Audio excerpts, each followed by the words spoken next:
샬롬. 한 주간 평안하셨습니까? 영상으로 예배하시는 성도님들의 가정도 예배 준비되셨습니까? 이제 함께 주악에 맞춰 하나님을 함께 예배하겠습니다.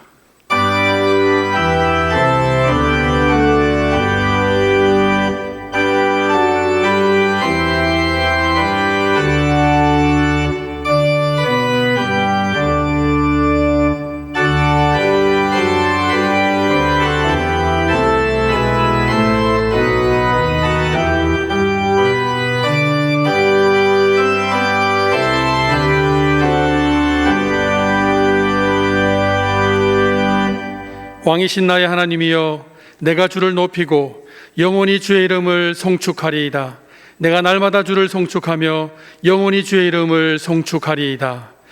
이스라엘아 들으라. 우리 하나님 여호와는 오직 유일한 여호와이시니 너는 마음을 다하고 뜻을 다하고 힘을 다하여 내 하나님 여호와를 사랑하라. 아멘.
찬양하여라.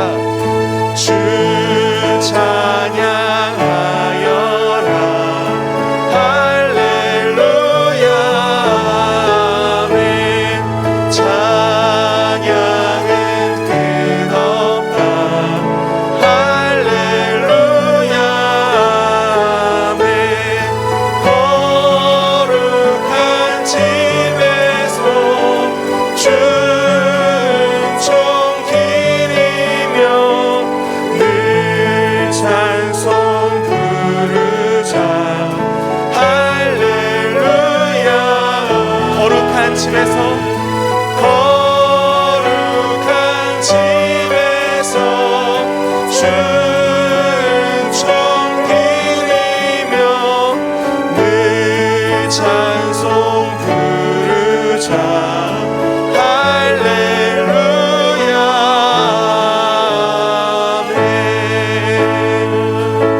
함께 일어나셔서 찬양하겠습니다.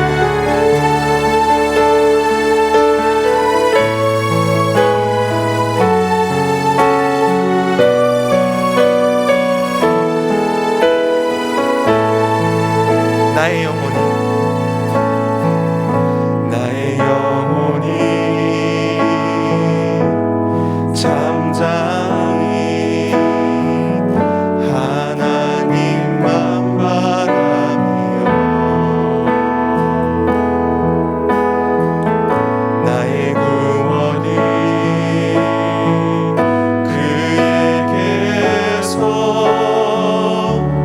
나는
안성 나의 구원이시니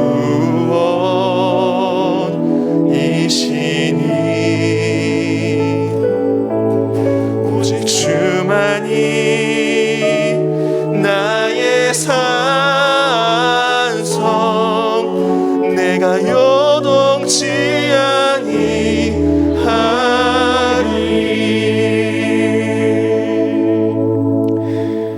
영원히 찬양받으실 전능하신 하나님 우리 아버지, 크고 위대하신 주님의 거룩한 이름을 높이며 저희를 위해 행하신 주님의 놀라운 일들을 찬양합니다. 그 능력으로 인해 천하만국의 주의 이름이 높이 찬양을 받으시며 모든 이름이 주의 이름에 경배하게 하여 주시옵소서. 죄와 허물로 죽을 수밖에 없었던 저희를 구원하여 주시고 주님을 의지하며 나오는 자를 붙들어 주시고 예비하신 복과 은혜로 채워주셨음을 감사드립니다. 불안하고 두려운 세상 속에서 저희가 가야 할 길을 말씀으로 보여주시고 그 길을 또한 저희가 혼자 걸어가지 않도록 함께 해주셨음을 감사드립니다. 이렇게 지난 한 주간도 저희가 한없는 주님의 사랑을 받았음에 감사드리오며 온 마음을 다해 주님의 은혜를 노래하며 주님 존전에 진실한 예배자로 나아가오니 주께서 약속하신 대로 이 예배 가운데 저희가 주를 노래하고 기뻐할 때 저희 모두에게 주의 영이 충만히 부어지게 하셔서 저희의 기쁨이 회복되고 삶에 지친 심령이 새 힘과 용기를 얻게 되는 은혜가 충만한 예배가 되게 하여 주시옵소서. 저희의 죄와 허물을 사하시고 긍휼을 베푸시기를 즐겨하시는 하나님 우리 아버지, 현실의 어려움으로 인해 믿음을 외면하고 욕심에 흔들리며 살아온 저희가 다시 주님 앞에 서며 주의 말씀을 들으며 또한 그 길을 걷고자 주님 앞에 이렇게 머리를 숙였습니다. 바쁘고 위험하고 어렵다는 핑계로 믿음 없는 삶을 살아왔음을 고백하오니 주의 무한하신 자비와 긍휼을 허락하여 주셔서 세상에 빼앗겨 버렸던 주를 즐거워하는 마음을 회복시켜 주시옵소서. 이 모든 간구를 예수 그리스도 이름으로 기도드리오며 이제 지난 한 주간의 일을 돌아보며 하나님과 저만이 아는 죄를 참회드리옵니다.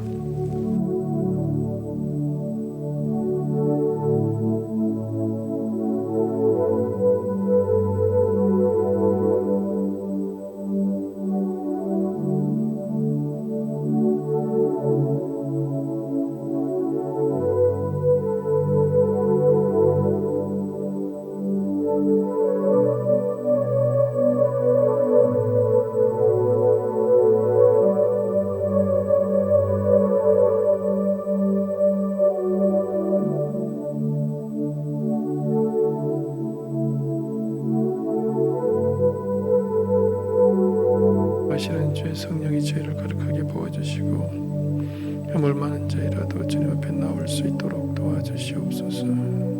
주님, 주를 사랑하는 마음으로 여기까지 왔사오니 저희 허물이 크고 심하지라도 저희를 용서하여 주시옵소서.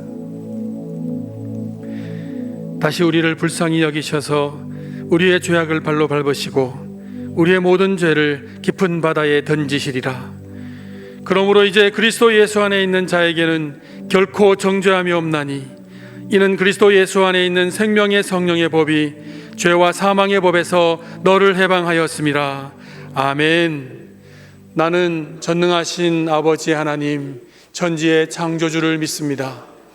나는 그의 유일하신 아들 우리 주 예수 그리스도를 믿습니다. 그는 성령으로 잉태되어 동정녀 마리아에게서 나시고 본디오 빌라도에게 고난을 받아 십자가에 못 박혀 죽으시고 장사된 지 사흘 만에 죽은 자 가운데서 다시 살아나셨으며 하늘에 오르시어 전능하신 아버지 하나님 우편에 앉아 계시다가 거기로부터 살아있는 자와 죽은 자를 심판하러 오십니다. 나는 성령을 믿으며 거룩한 공교회와 성도의 교제와 죄를 용서받는 것과 몸의 부활과 영생을 믿습니다. 아멘.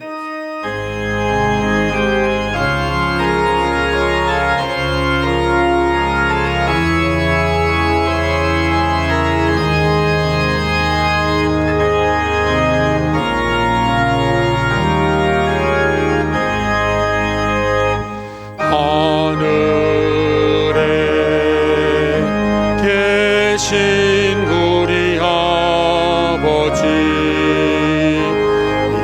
이름 거룩하사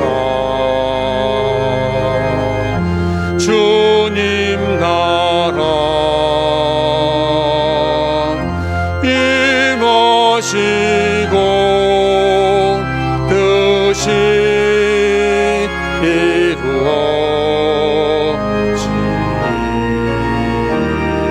이루어지이다. 일용할 양식 주시고 우리들의 큰 죄 다 용서하옵시며 또 시험에 들게 마시고 악에서 구원하소서. 대개 주의 나라 주의 권세 주의 영광 영원히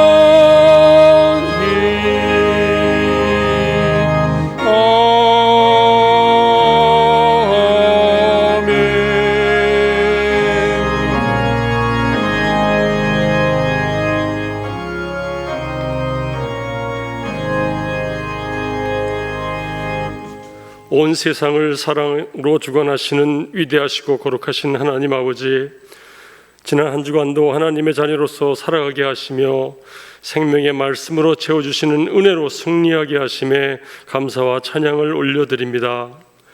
저희 모두가 죄 가운데 사망에 이를 수밖에 없었으나 주 예수 그리스도의 십자가 안에 있는 구속으로 말미암아 하나님의 은혜로 값없이 의롭다함을 얻은 자들이 되었으니 주님의 그 뜨거운 사랑을 기억하며 감사와 찬양의 예배가 되게 하옵소서. 예수님의 이름이 저희가 올려드리는 예배 가운데 중심이 되시며 삼위일체 하나님께서 오직 홀로 영광을 받아 주옵소서. 유난히도 무더운 날씨와 비대면 상황 속에서도 모든 여름 성경학교와 수련회들이 온전히 은혜와 기쁨 가운데 이루어가게 하심을 감사드립니다. 명선의 영유아 초등부와 청소년부 그리고 청년들이 온전히 하나님을 알아가며 예수님의 사랑으로 이웃을 섬기는 거룩한 자녀들이 되기를 원합니다.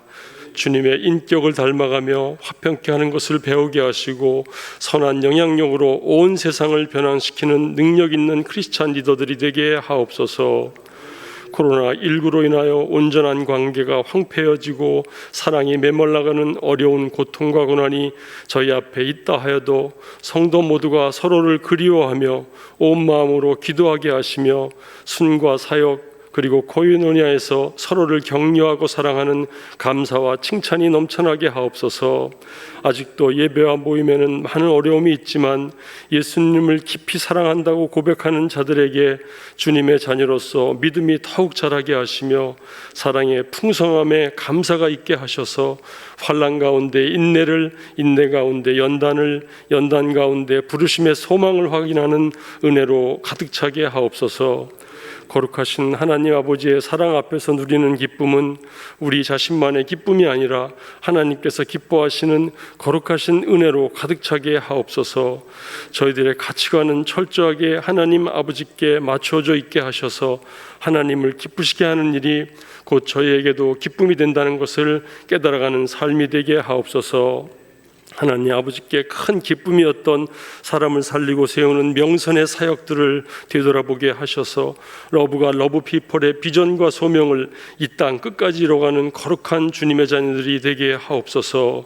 명선의 성도들이 부르심에 합당하게 여기고 굳건한 믿음 안에서 우리나라 모든 나라 하나님 나라를 위한 선한 목적들을 이뤄갈 수 있도록 인도하여 주옵소서.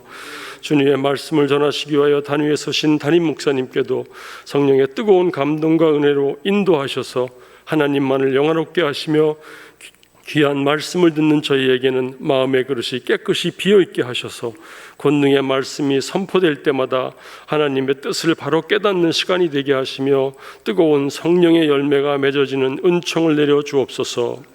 예배 가운데 드리는 찬양을 흠양해 주시며 몸과 마음이 아픈 자와 경제적으로 어려움에 처한 성도들을 기억하시고 이들의 몸과 영혼을 위로하시며 힘든 상황에서도 부르심의 소망을 바라보며 나아가는 믿음을 허락하여 주옵소서.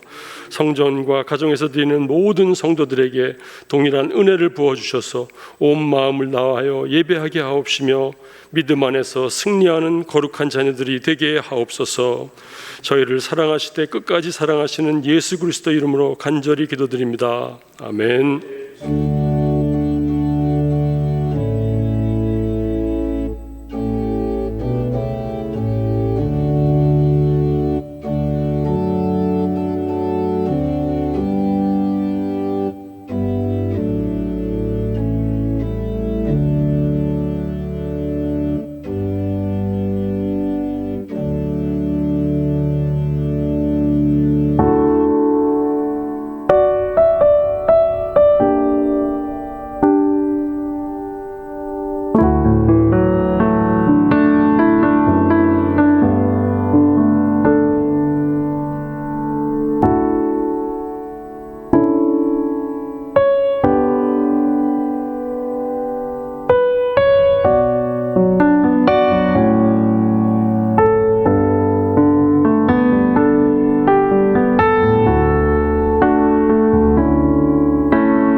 교회 여러분 평안하셨죠? 무더위에 어떻게 지나세요?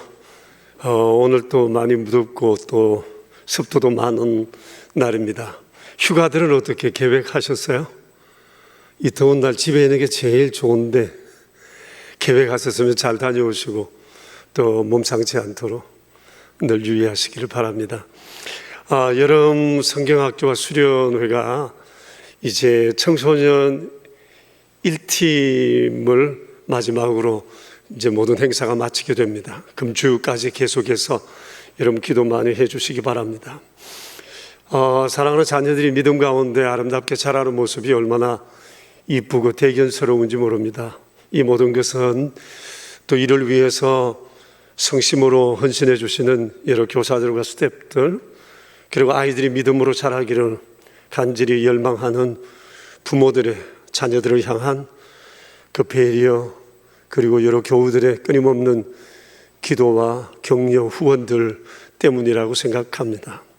아무쪼록 지속적인 우리의 관심 속에 우리의 다음 세대가 아름답고 신실한 하나님의 사람들로 세워질 수 있었으면 좋겠다는 바람이 있습니다. 그리고 오늘 찬송은 우리 배정한 집사님께서 색소폰 연주를 하겠습니다. 우리의 마음을 담아 하나님께 함께 드릴 수 있기를 바랍니다.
집사님 감사합니다.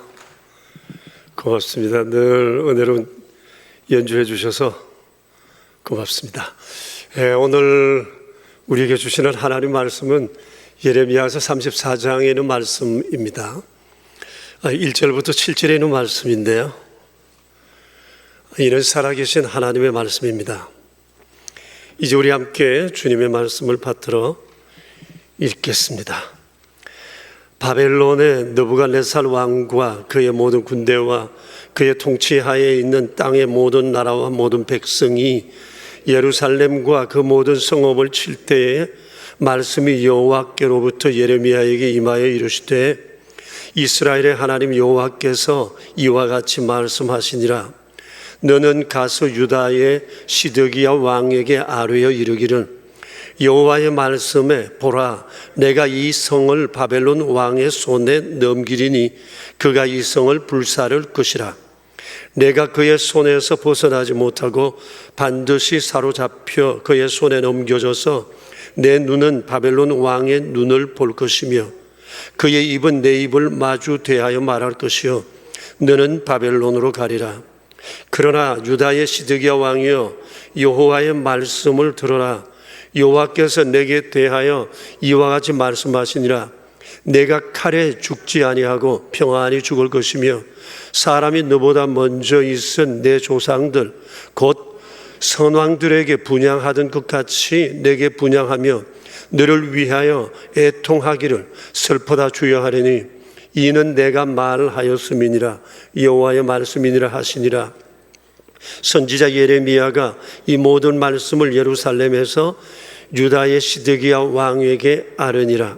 그때에 바벨론의 왕의 군대가 예루살렘과 유다의 남은 모든 성읍들을 쳤으니 곧 라기스와 아세가라 유다의 견고한 성읍 중에 이것들만 남았음이었더라.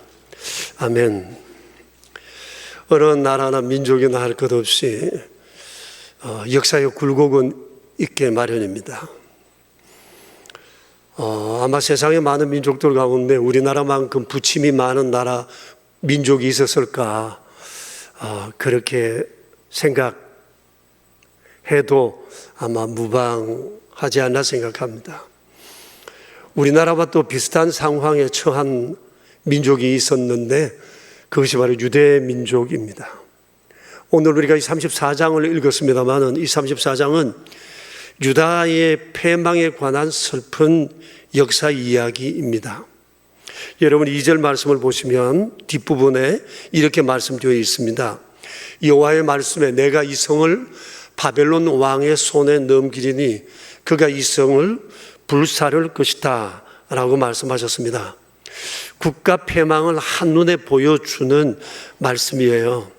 여기 성이라 하면 예루살렘 성을 의미합니다. 아시는 바와 같이 예루살렘 성은 유다의 가장 주요한 도시입니다. 하나님의 성전도 이곳에 있습니다. 그런데 하나님께서 이곳을 바벨론 제국에 넘기시겠다고 말씀을 하십니다. 이 34장은 예루살렘이 멸망되기 한 1년 전쯤의 상황에 관한 기록입니다. 여러분, 나라가 패망한다는 소식을 들었던 이 백성들의 그 마음은 어땠을까요? 유다가 어떤 나라입니까? 하나님께서 하나님의 나라 백성으로 본보기로 세운 나라이지 않습니까? 근데 하나님이 세우신 나라를 하나님께서 친히 엎으시겠다는 거예요. 자식을 회초리치는 그 아픔은 자식보다 부모가 더 아픈 것처럼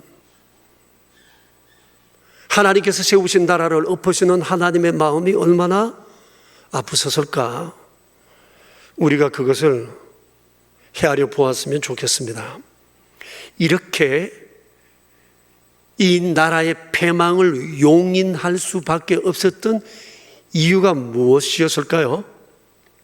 32장 33절에 이런 말씀이 있습니다. 같이 읽어봅시다.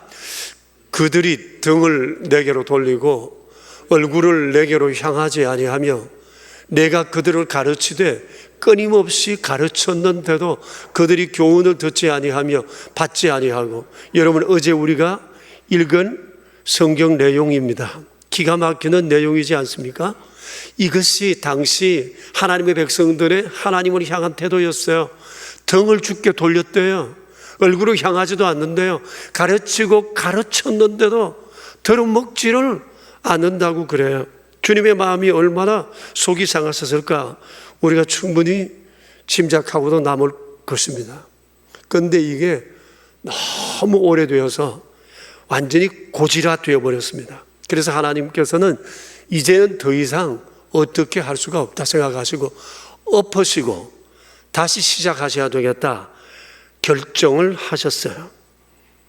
이렇게 유다는 패망하고 말았습니다. 그것이 오늘 본문에 나오는 유다 패망 1년 전의 예고의 말씀입니다. 우리는 여기서 인간의 운명에 영향을 미치는 아주 중요한 사실을 알게 됩니다. 이것은 개인의 운명뿐만 아니라 민족의 운명에 끼치는 중요한 영향, 요인 늘 말씀하기도 합니다. 그것이 뭐죠?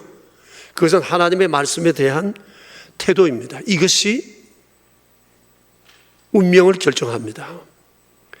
오늘 본문에 보면 계속 반복되어 나오는 구절이 있는데 여호와의 말씀이라는 구절이에요. 여호와의 말씀이 예레미야에게 임했다. 주께서 말씀하시니라. 보라, 들어라. 이런 말씀이 무려 7번 나오고 있습니다. 예레미야서 전체에서 가장 많이 반복되어지는 말씀입니다. 여호와의 말씀이니라. 여호와가 말씀하셨느니라. 그만큼 하나님께서는 주의 백성들에게 하시고 싶었던 말씀이 많으셨다는 겁니다. 그리고 백성들이 하나님이 하시는 말씀에 주목해 주었으면 좋겠다라고 하는 것이 하나님의 마음이셨어요. 이는 하나님의 말씀이 인간 생존의 절대적인 요소이기 때문입니다. 예수님께서도 그러시지 않았습니까? 사람이 떡으로만 살 것이 아니요 하나님의 입으로 나오는 모든 말씀으로 살 것이라고 하셨습니다. 물질 세계와 동식물은 떡만 있으면 됩니다. 근데 인격적인 존재인 사람은 그렇지 않습니다. 하나님의 말씀으로 삽니다. 하나님의 말씀으로 영혼이 살고 이성이 살고 정신이 살고 그리고 육체가 산다는 거예요. 이것이 물질 세계와 인격적인 존재인 사람을 하나님께서 근원적으로 서로 다르게 만든 것에 관한 말씀이에요. 그러니까 인간을 살아가면서 끊임없이 하나님의 말씀의 공급을 받아야 한다는 것입니다. 그런데 인격과 인격의 소통을 이루는 것이 바로 이 말입니다. 관계를 성숙시켜 가는데 이 말은 얼마나 중요한지 모릅니다. 이 말은 눈빛으로 또 몸으로 그리고 언어로 이렇게 나타납니다. 그런데 하나님께서 사람에게 말씀을 하셨다고 하는 것은 끊임없이 말씀하신다고 하는 것은 하나님께서 사람을 인격적 대상으로 보고 계시다는 것입니다. 원래 에덴 동산에서 사람은 직접 하나님을 대면하면서 소통했었습니다. 그런데 죄를 지음으로 말미암아 하나님과 인간의 소통의 관계가 끊어지고 말았던 거예요. 그럼에도 불구하고 하나님은 끊임없이 인간과 소통하길 원하셨는데 그것이 바로 말씀이었습니다. 그래서 하나님께서 노아에게 말씀하시고 아브라함에게 말씀하시고 모세에게 말씀하시고 선지자들에게 말씀하셨어요. 그리고 그 이후엔 성경의 말씀으로 우리에게 다가오신 것입니다. 이렇게 하나님께서는 사람들과 소통하기를 원하셨어요. 말씀을 통해서. 그런데 소통에 있어서 가장 또 중요한 부분이 있는데 그것은 반응입니다. 인격적인 관계를 이룸에 있어서 반응은 너무 중요해요. 말을 하면 말에 대한 어떤 반응이 있을 때 교제는 더욱더 효과적으로 이루어질 수 있는 것입니다. 하나님은 말씀하시되 인간들의 반응을 원하세요. 근데 좀 전에 보셨죠? 그들은 반응하지 않았어요. 가르치고 가르쳤는데도 등을 돌려버렸어요. 반응하지 않았어요. 이렇게 인간이 하나님께 반응하지 않을 때 하나님은 행동하십니다. 그것이 바로 역사입니다. 흥망성쇠, 생로병사, 가뭄과 기근, 전쟁, 전염병, 자연재해, 그리고 여러 가지 사회적 현상을 통해서 하나님은 말씀하시는 거예요. 그러니까 역사란 단순히 역사가 아닙니다. 하나님의 마음이 담겨 있고 하나님의 말씀이 담겨 있는 것입니다. 그래서 우리는 역사 속에서 하나님의 말씀을 들어야 하는 것입니다. 일반 사람들에게 역사는 그저 역사일 뿐입니다. 역사 연구를 하는 일도 어느 때 무슨 일이 있었는지, 그것은 어떤 인과관계가 있는지, 땅에서 벌어지는 일, 그것을 연구할 뿐이지만 하나님의 백성된 우리에게 이 역사는 하나님의 말씀이요 하나님의 손길인 것입니다.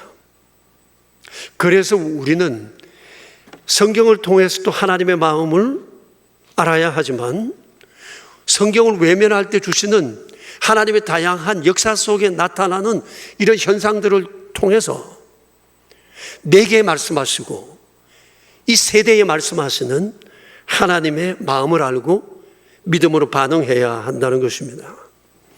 이처럼 하나님께서는 하나님의 말씀이 성경을 통해 그리고 또 역사를 통해 끊임없이 인간에게 말을 걸어오시고 다가오신다고 하는 것입니다. 이 하나님의 사랑이 오늘 성경에 시드기야 왕에게 찾아오셨어요. 그리고 말씀하셨어요. 그리고 하나님께서는 이 말씀을 예레미야 선지자에게 신탁하셨습니다. 예레미야는 달랐어요. 하나님의 말씀이 그에게 임하면 즉각 반응했습니다. 그는 절대 순종했어요. 그것이 비록 자신이 전하기가 매우 거북한 말씀이었다 할지라도 그는 가감하지 않았어요. 그것이 비록 왕의 신상에 관한 문제이든지 국가의 운명에 관한 것이라 할지라도 그는 지체하지 않았고 가감하지 않았습니다. 오늘 성경에 그것이 나와 있잖아요. 예레미야가 전했던 하나님의 말씀의 일부가 기록되어 있습니다. 이런 내용입니다. 굉장히 거북한 내용이에요. 하나님이 말씀하신다. 내가 이 성을 바벨론 왕에게 넘기고 그가 와서 이 성을 불사를 것이다. 왕이여, 당신은 사로잡혀 바벨론으로 갈 것이다. 그러나 칼에 죽지 않고 당신은 평안히 죽을 거다. 죽은 다음엔 왕의 장례법으로 장례를 치러주게 될 것이다. 이런 얘기를 했어요. 여러분, 이거 무슨 얘기죠? 나라가 망한다는 겁니다. 항복하라는 거예요. 곱게 말할 때 들으라는 겁니다. 그러면 비록 망할지라도 그 차후를 하나님이 보장해 주시겠다는 겁니다. 포로되어 갈지라도 포로된 곳에서 하나님이 평안하게 안정된 생활을 이루어 주시겠다고 약속을 하신 것입니다. 듣는 사람도 부담이지만 전하는 사람도 얼마나 부담이 되는 얘기인지 모릅니다. 그럼에도 불구하고 예레미야는 하나님의 신탁이 오면 조금도 주저하지 않고 하나님이 주신 말씀을 그대로 전했다고 하는 사실입니다. 과연 선지자다운 행동입니다. 왜냐하면 내가 전하는 이 말에 민족이 사느냐 죽느냐, 국가의 흥망이 달려있기 때문에 이런 확신을 가진 자로서 이것을 전하지 않으면 직무유기요, 전하지 않을 수가 없었던 것입니다.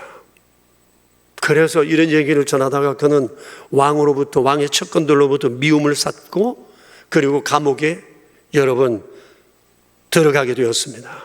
그런데 참 이상한 게 있어요.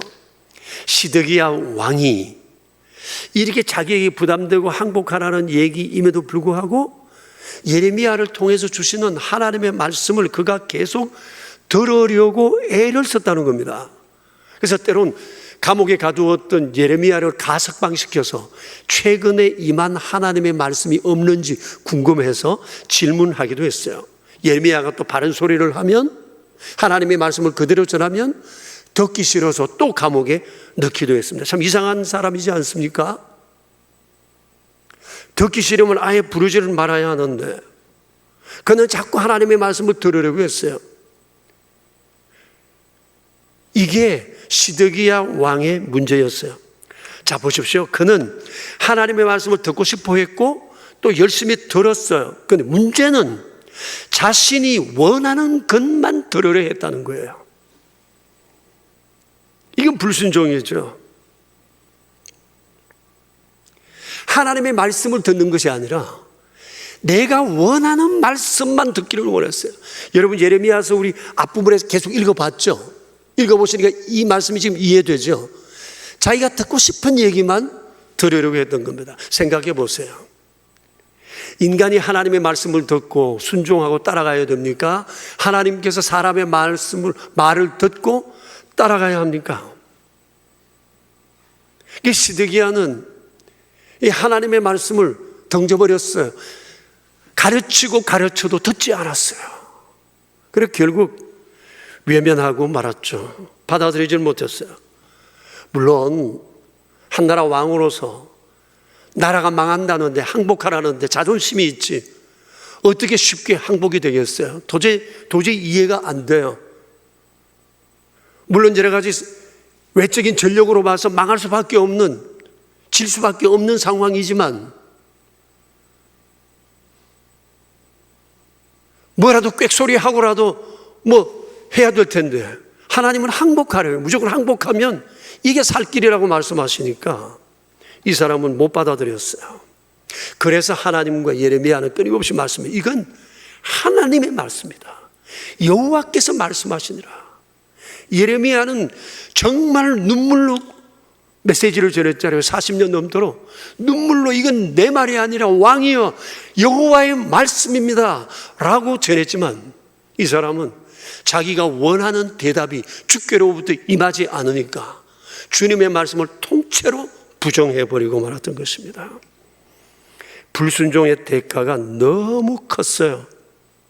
오늘 본문에 있는 것처럼 하나님께서 비록 항복일지라도 하나님 말씀대로 순종하면 차후를 보장한다고 했잖아요. 그런데 이것마저도 거부하니까 너무나도 혹독한 비참한 정반대의 상황이 벌어지게 되었습니다. 39장에 보면 시드기야 임금의 마지막이 아주 험했다고 되어 있습니다. 바벨론 왕이 패장 시드기야 본원 앞에서 왕자들을 죽였어요. 그리고 유대의 모든 귀족들을 다 죽였습니다. 여러분, 그 중동 지역, 그쪽 지역에 사람을 죽이는 방법 알죠? 참수예요. 목을 자르는 거예요. 내가 지금 전쟁에 져서 아주 비참하게 있는데 내 앞에서 왕자들의 목이 날아가는 모습을 지금 두 눈으로 보고 있어요. 피눈물을 토했을 겁니다. 가까이에 있던 충신들이, 자기의 충신들이, 귀족들이 막 죽어가는 거예요. 목이 잘려나가는 거예요. 이게 끝이 아니었습니다. 성경은 뭐라고 말씀하시죠? 바벨론 왕이 시드기야 왕의 두 눈을 뽑고 몸을 쇠사슬로 묶고 끌고 바벨론으로 갔다고 그러잖아요. 그리고 거기서 비참하게 죽었습니다. 이뿐만이 아니었어요. 백성들도 하나님 말씀하셨습니다. 내가 차후를 보장한다. 편안히 살게 해주겠다. 비록 포로로 끌려갈지라도. 그랬지만 백성들 역시도 포로되어 가서 바벨론에서 70년 동안 노예로 살게 되었던 것입니다.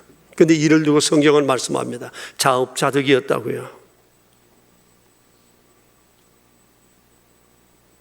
때로 살다 보면 하나님의 말씀이기는 한데 이해되지 않는 요청과 명령이 우리에게 다가올 때도 있습니다.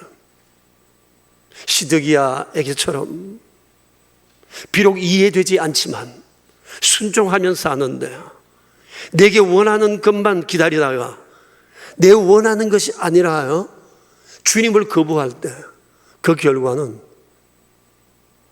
얼마나 비참한 상황을 초래하게 될지도 모른다고 하는 사실입니다. 인간의 실패의 대부분은 여기서 비롯됩니다. 여러분 성경을 보시면 실패한 왕들과 사람들은 대개 시드기야 유형입니다. 이게 남의 일이 아닙니다. 왜냐하면 우리 안에도 시드기야적 성향이 우리 안에 있기 때문입니다. 솔직히 말해 봅시다. 우리도 성경을 볼 때 내가 듣고 싶은 말씀만 들으려는 그런 성향 없습니까? 성경을 읽는데 내 성경에 밑줄 친 부분은 어떤 겁니까? 지금 내 상황을 배려하고 내 상황에 대한 희망을 주고 내가 원하는 어떤 것에 대한 유익을 주겠다는 말씀에만 밑줄 치지 다른 데 별로 밑줄 안 가지 않아요? 예배를 드리며 하나님 말씀을 듣습니다. 설교를 듣습니다. 은혜 받은 설교는 뭐예요? 지금 당장의 내 삶의 문제를 해결해 주겠다고 하는 희망적인 메시지입니다. 그런데 어떻게 하나님의 말씀이 언제나 희망일 수만 있습니까? 넘어져서나 다시 일으키는 것도 희망이에요. 죽었다 다시 살아나는 건 날 수 있다는 것도 희망이에요. 지금은 손해나 다 나중에 그것은 이익이 되라는 것도 희망이에요. 근데 앞에 것만 보고 이건 부정하는 거죠. 여러분 우리 자신을 한번 돌아봐야 돼요. 내 안에 시드기야적 성향이 없는지 돌아봐야 됩니다. 성경은 우리가 들어야 할 하나님의 말씀입니다. 모든 말씀이 다 하나님 말씀입니다. 물론 이 말씀 안에는 듣기에 부담 없고 좋고 당장에 내 삶의 문제에 희망을 주는 말씀도 있지만 때로는 듣기엔 너무 거북하고 부담되고 피하고 싶은 그런 말씀들도 있는 게 사실입니다. 그러나 한쪽만 선호하면 내가 원하는 것만 선호하면 이건 자칫 내 삶의 위험을 초래할 수 있다는 거예요. 이거 조심해야 하는 것입니다. 시드기야는 그렇게 끝났습니다. 백성들 고생시키지 않아도 되는데 자기 자식들, 귀족들 그런 죽음을 맞이하지 않아도 되는데 주님의 말씀이 자기가 원하는 방법으로 오지 않으니까 결국은 거부해버렸고 불순종했던 것입니다. 자, 근데 성경에는 이와는 반대로 늘 하나님을 의식하면서 하나님이 무슨 말씀을 하시든지 순종하며 살아간 사람들도 얼마나 많은지 모릅니다. 여러분 성경 안에서 한번 찾아볼까요? 자, 구약 성경 안에서 여러분 제일 먼저 생각나는 사람 누구죠? 에녹. 순서대로 얘기한다면 에녹입니다. 에녹은 하나님과 300년을 동행했던 사람입니다. 동행한다는 게 뭐예요? 함께 한 마음 모아 한 길을 함께 간다는 거거든요. 하나님이 동행한 사람이 300년. 여러분 마음 맞지 않으면, 말 통하지 않으면 그 사람하고 단 하루도 있기가 어려워요. 좋은 여행지를 가는데 3일 동안 같이 간다고 해보십시다. 말 통하는 사람하고 가면 얼마나 재미있고 좋아요.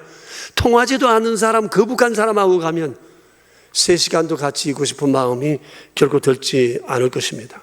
그런데 에녹과 하나님이 300년을 동행했어요. 대화가 통했다는 겁니다. 마음이 통한다는 겁니다.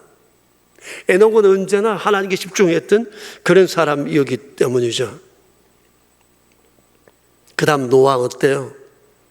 그 시대 대부분의 사람들이 다 하나님을 거부하고 하나님 말씀을 떠났지만 자신의 유익과 인생의 쾌락을 즐겼지만 120년 동안 하나님의 명령을 따라 아라랏산 그 위에서 방주를 지었지 않습니까? 쉬운 일이 아니잖아요. 그 뒤에 아브라함, 요셉, 모세, 여호수아도 참 독특한 분이에요. 그분에게 기록된 성경에 한 번도 노했다는 기록이 없어요. 하나님의 말씀에도 그리고 자신의 선임자인 모세에게도 노한 적이 없어요. 얼마나 대단한 사람인지 몰라요. 그래서 가나안 땅에 이스라엘 백성들 끌고 들어가서 거기서 놀라운 큰 역사를 이루지 않았습니까? 그리고 사무엘, 다윗, 선지자들, 이루 셀 수 없이 많은 사람들의 얘기를 우리는 성경에서 보게 됩니다. 신약 성경에서 제일 먼저 나오는 그 사람, 하나님을 경외한 사람 누구죠? 요셉. 자신의 약혼자가 임신했다는 소리를 듣고 너무너무 놀라 어찌할 바 몰라 하다가 하나님께서 성령을 통하여 말씀하셨습니다. 내 안에 마리아 데려오기를 무서워하지 말라. 이 주의 말씀 한마디에 그런 모든 주변의 얘기, 자신 안에 일어나는 의심들 다 묻고 순종했습니다. 만일 그때 이 요셉이 거부했다면 주님의 성육신은 어떻게 이루어졌을지 우리가 참 상상하기 어려워요.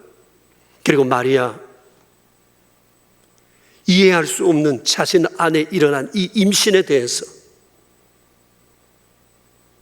얼마나 놀랐겠어요. 그러나 그는 하나님의 말씀을 믿음으로 받아들이고 불러오는 배를 바라보며 오히려 주님을 찬양했다고 말씀하지 않습니까? 세례 요한, 그리고 제자들, 로마의 백부장 몇몇들, 사도 바울, 이분들은 다 아멘의 천재들이었어요. 늘 하나님을 의식하고 하나님의 뜻을 마음에 두고 살았던 사람들입니다. 그러니 시드기야 유형과 얼마나 대조적인가라고 하는 것입니다. 자, 보십시오. 신구약 성경을 통해서 우리가 분명히 보게 되는 것은 하나님의 말씀에 대한 태도가 운명을 결정한다는 것입니다. 한 민족의 운명을 결정합니다. 역사를 결정합니다. 이것은 하나님을 믿는 사람들뿐만 아니라 하나님을 믿지 않는 모든 사람들에게도 동일하게 미치는 영향입니다. 성경은 믿는 사람의 기록만 아니라 믿지 않는 사람들 역사, 나라에 대한 기록이기 때문입니다. 하나님은 대주제이십니다. 지금까지 그렇게 해오셨던 것처럼 앞으로도 역사 속에 그렇게 하실 것이고 영원히 그렇게 하실 것입니다. 우리가 이것을 잊지 말아야 합니다. 자, 그러니까 하나님을 신앙한다고 하는 것은 곧 성경을 하나님의 말씀으로 믿는 것입니다. 이것은 우리 인생에 있어서 가장 중요한 문제예요. 이렇게 얘기하면 타종교인들이나 무신론자들은 이렇게 말할 것입니다. 그것은 기독교인들의 문제일 뿐 나와는 아무런 상관이 없다고 얘기할 것입니다. 그러나 이것은 중대한 오류예요. 신구약 성경은 믿는 사람들만을 위한 것이 아니라고 하는 것입니다. 만일 그렇게 생각한다면 이것은 인생의 매우 큰 것을 놓치고 있는 것입니다. 좀 전에도 말씀드린 것처럼 성경은 역사의 기록이기 때문입니다. 역사란 곧 인류의 삶의 이야기입니다. 역사란 하나님이 개입하시고 하나님이 말씀하시는 현장입니다. 그러니 성경은 역사를 얘기합니다. 여기에 인류사가 있습니다. 그러니 이 성경은 곧 역사를 묶어놓은 하나님의 말씀이라고 하는 것입니다. 그럼 또 이렇게 말할 것입니다. 그럼 이 성경이 그렇다고 어떻게 믿을 수 있느냐고 얘기할 것입니다. 그러나 성경이 하나님의 말씀이라는 중요한 증거가 있습니다. 그것이 바로 성경의 사본들입니다. 오늘날 우리식으로 말하면 성경 필사입니다. 성경 필사본이 곧 사본입니다. 구약 성경의 사본이 얼마나 많은지 모릅니다. 여러분, 이 사람들이 왜 성경을 필사했을까요? 하나님의 말씀이기 때문이에요. 만일 자신들 스스로 이것이 허구의 얘기였다면 자기 얘기 좀 보태고 자기 나름대로 어떤 글을 썼을 수도 있어요. 그런데 필사본들마다 거의 흡사해요. 그 이유가 뭐겠어요? 여기에 기록된 이것이 절대적인 요소라고 믿었기 때문이에요. 보세요. 오늘날 우리도 필사를 하죠. 여러분도 혹시 필사하시는지 모르겠는데 필사의 대원칙이 있습니다. 성경을 그대로 뺏기는 겁니다. 1.1핵도 바꾸어서 안 됩니다. 왜 그래야 하죠? 이것은 절대적인 하나님의 말씀이기 때문에 그렇습니다. 그래서 꼭 그대로 뺏겨서는 겁니다. 옛사람들이 필사할 때도 마찬가지였습니다. 오늘 우리가 성경을 보고 뺏겨서는 것처럼 옛날 구약 시대 사는 사람들도 성경 원본을 뺏겼습니다. 그런데 원본은 없어지고 사본만 남았어요. 필사본만 남았어요. 그래서 필사본들을 모아서 대조해 보니까 같은 말씀들이 많은 겁니다. 그렇게 해서 성경 원본을 새롭게 발견하게 된 것입니다. 그것이 오늘 우리가 가진 이 구약 성경이라고 말하면 될 것입니다. 그러므로 자신이 지성인이라고 자부한다면 무턱대고 남이 얘기하는 성경에 대해 하나님에 대한 부정적인 얘기를 군중심리를 따라 부정해서는 안 된다고 하는 사실입니다. 성경을 직접 읽어봐야 하고 읽어보고 의심나는 것들은 밑줄을 치고 질문해야 하는 것입니다. 이것이 바로 지성인의 태도입니다. 그렇잖아요. 지식을 탐구하거나 과학을 탐구하는 사람은 적당하게 하지를 않습니다.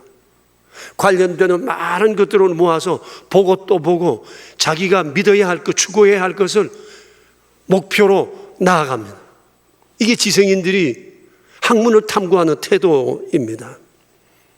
그러면 성경이 하나님의 말씀인지 이것이 단순히 어떤 사람에 의해서 만들어진 소설 같은 얘기인지 이것은 과학을 탐구하고 지식을 탐구하듯이 탐구해야 한다는 겁니다. 그리고 결론을 내려서 아니면 아니고 기면 기고 스스로 판단해 보라고 하는 것입니다. 신약 성경 역시 마찬가지입니다. 이거 역사 이야기입니다. 예수님을 만난 사람들, 목격한 사람들, 예수님의 부활을 경험한 사람들이 이 신약 성경을 기록했습니다. 이게 만일 진실이지 않았다면 그 수많은 사람들이 어떻게 교회를 세우고 복음을 전하다가 순교하고 박해를 받고 이것을 마다하지 않았겠어요. 이것을 이루었던 결정적 사건이 예수님의 부활이었습니다. 그래서 부활을 목격하고 난 다음 그들은 성경을 기록하기 시작했던 것입니다. 그러니 당시 성경은 금서였어요. 보면 안 되는 책이었어요. 전하면 안 되는 책이었어요. 그럼에도 불구하고 전했던 것은 이것이 진실이기 때문인 것입니다. 그렇기 때문에 여러분 성경은 모든 사람이 들어야 할 하나님의 말씀인 거예요. 그리고 이것을 전해야 하는 것은 성도의 사명인 것입니다. 예레미야를 보십시오. 하나님의 말씀이 그에게 임했어요. 임하자마자 그는 사람들이 듣든지 아니 듣든지 왕이 듣든지 아니 듣든지 그는 조금도 지체하지 않고 주저함 없이 가감 없이 전했습니다. 왜냐하면 내가 전하는 이 말, 하나님이 주신 이 말씀 안에 사느냐 죽느냐의 문제가 국가의 흥망성쇠가 달렸기 때문에 조금도 지체할 수 없었던 겁니다. 그래서 그는 눈물로 여호와의 말씀을 들으라고 그는 담대히 외쳤던 것입니다. 초대교회 성도들도 그랬습니다. 우리가 보고 들은 것을 말하지 아니할 수 없다고 했습니다. 자신들이 보고 들은 것을 전하지 않을 수가 없었다는 겁니다. 금서였지만 말하면 안 되는 얘기였지만 매 맞으면서 박해당하면서 그들은 성경 내용을 말해 주었던 것입니다. 그 다음 우리 차례입니다. 여러분, 성경은 하나님의 말씀이라는 확신을 우리가 가지고 이제 우리가 해야 할 일은 성경에 담긴 이 하나님의 마음을 예레미야처럼 초대교회 성도들처럼 사람들에게 추호의 의심 없이 담대하게 전해 주어야 하는 겁니다. 어떻게 해요? 성경을 구하여 사람들이 직접 권면할 수도 있습니다. 좋은 신앙 서적을 사서 전해 줄 수도 있습니다. 그들을 이 예배의 자리로 초청할 수도 있습니다. 그리고 그들에게 성경에 나온 이 하나님의 말씀을 전하며 전도할 수도 있을 것입니다. 여러분, 하나님은 지금도 여전히 세상을 향해, 사람들을 향하여 말씀하십니다. 성경을 통해 말씀하시고, 성경을 듣지 않는 사람들에게는 역사를 통하여 말씀하시고, 그리고 오늘 주를 믿는 우리를 통해 주의 마음이 세상에 전해지기를 원하고 계십니다. 이 주님의 말씀이 우리 가슴에 있어요. 우리 머리에 있어요. 이것이 불이 되어 세상을 향해 나가야 하는 것입니다. 세상 사람들은 성경에 대해서 다양한 반응을 보입니다. 하나님의 말씀 아니라고, 또 하나님의 존재에 대해서도 부정합니다. 그러나 여러분, 우리의 모든 것은 여기서부터 출발합니다. 성경은 하나님의 말씀이라는 사실을 믿는 데서부터 우리 기독신앙은 출발합니다. 이것은 틀림없는 사실입니다. 누가 뭐라고 하든지 간에 우리가 이 사실을 믿어야 합니다. 그래서 하나님께서 우리에게 말씀하십니다. 나 여호와의 말이니라. 그리고 우리의 가슴에 던지시고 내 말을 전하라 말씀하십니다. 여러분, 이 사명이 우리에게 있습니다. 조금도 주저하지 마셔야 합니다. 세상이 우리에게 뭐라고 하든지, 교회에 대해서 어떤 소리를 하든지, 그 시대 예레미야처럼 오늘 이 시대 우리가 해야 할 너무나도 중요한 사실이라는 것입니다. 하나님의 말씀을 외면하면 하나님은 역사를 통해 행동하십니다.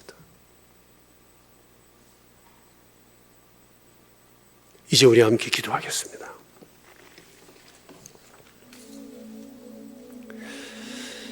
성경에 대한 나의 삶의 태도는 어떻습니까? 물론 성경 안에는 반갑고 좋은 말씀도 있지만 거북한 내용도 있는 것이 사실입니다. 그러나 이 모든 것이 하나님의 말씀이니 들으라고 말씀하세요. 골라내면 안 돼요. 다 들어야 해요. 그리고 주님은 사람을 살리고 세우는 이 하나님의 말씀을 세상에 전하라고 말씀을 하십니다. 어떻게 살아오고 계시죠? 우리 이 시간 한번 자신을 돌아보며 새로운 마음의 결심을 할 수 있었으면 좋겠습니다. 우리 함께 기도하며 주께 나갑시다. 2분 정도 기도하겠습니다. 주님,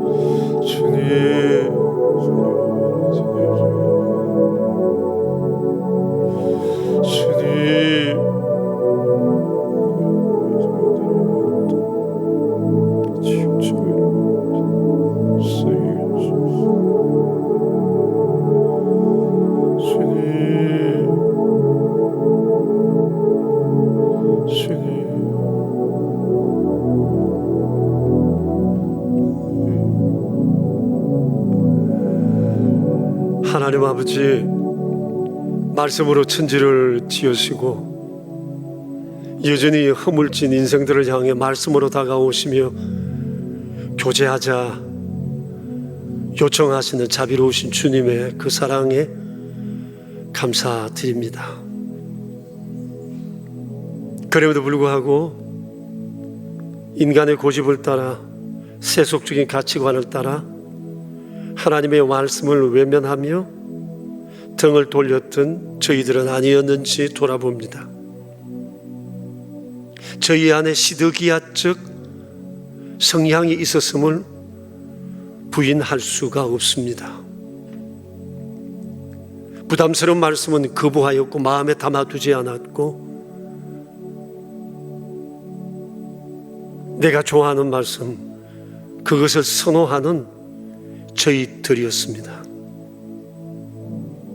이 모든 것이 다 하나님의 말씀이니 너희는 여호와의 말씀을 들어라.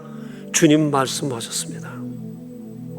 오 주님, 주님 말씀 앞에 겸손히 서게 해 주십시오. 때로는 우리가 원치 아니하는 말씀일지라도 그 말씀을 통하여 주님은 일하시며 하나님의 선하신 뜻을 드러내신다는 것을 보았습니다. 역사 속에 말씀하시는 하나님의 음성과 그 손길을 저희가 또한 보고 믿음으로 해석하기를 원합니다. 하나님의 세상 경영이 성경과 역사 속에 고스란히 드러나는 것을 우리로 보게 하여 주시옵소서. 자비로우신 주여, 이제 주님 주신 이 말씀을 거부하는 이 세대에 예레미야처럼 초대교회 성도들처럼 담대히 여호와의 말씀이다, 들어라 보라 외치는 저희 되게 하여 주시옵소서. 우리의 구세주 예수 그리스도 이름으로 기도드립니다. 아멘. 이제 우리 함께 일어나셔서 200장으로 하나님을 찬양합시다. 옆 사람들과 우리 함께 인사를 나눌까요? 샬롬. 샬롬. 가정에서 예배하시는 여러분 샬롬입니다. 저녁에도 우리가 예배가 있습니다. 또 믿음으로 주 앞에 함께 나오시기를 바랍니다. 200장 찬양하겠습니다.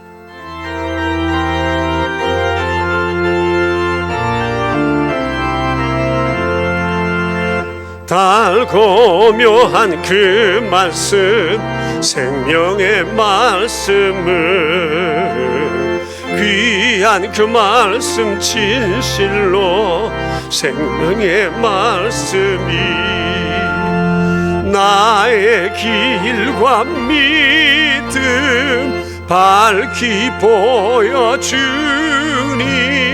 아름답고 귀한 말씀 생명샘이로다.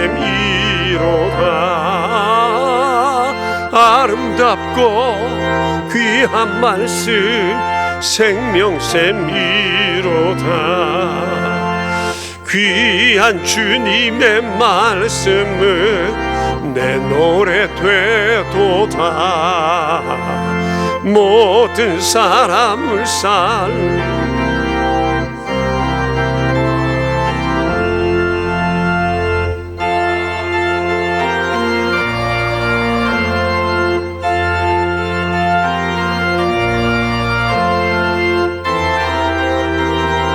귀한 말씀 생명샘이로다. 아름답고 귀한 말씀 생명샘이로다. 널리 울리고 퍼지는 생명의 말씀을 마음의 용서와 평안을 골고루 주나니 다만 예수 말씀 듣고 복을 받네. 아름답고 귀한 말씀 생명샘이로다. 아름답고 귀한 말씀 생명샘이로다. 아멘. 그렇습니다. 주님의 말씀은 아름답고 귀합니다. 사람을 살리는 말씀입니다. 생명샘입니다. 이 사실을 확신케 해주신 것 감사합니다. 성령님, 우리로 이 말씀을 세상 가운데 증거하는 믿음의 통로들이 되도록 도와주시옵소서. 이 말씀으로 우리를 살리고 세우신 자비로우신 주께 감사하며 이 시간 예배드리며 귀한 예물 구별하여 주님께 드립니다. 다양하게 드려진 귀한 예물들, 저희들의 마음과 감사와 주님을 향한 간구와 헌신을 담습니다. 아버지여, 손길들마다 은혜를 내려주십시오. 가정에 하시는 일들을 복되게 해주십시오. 우리에게 주신 일터를 복되게 하시고 살아계신 하나님을 증거하는 아름다운 통로들이 되게 하옵소서. 주 앞에 서는 그날까지 주님의 기대를 따라 사는 저희 모두 되게 하옵소서. 우리의 구세주 예수 그리스도 이름으로 기도드리오며 이제는 말씀으로 세상에 오신 주님 예수 그리스도의 은혜와 말씀으로 세상을 여전히 통치하시는 만복의 근원 되시는 아버지 하나님의 그 크신 사랑하심과 우리 안에 계셔서 우리를 거룩한 말씀길로 이끄시는 성령님의 교통하심이 모인 저희 무리들과 명선의 모든 가족들과 주님의 몸 되신 교회 위에 이제로부터 영원히 함께 계시옵기를 간절히 축원하옵나이다. 아멘.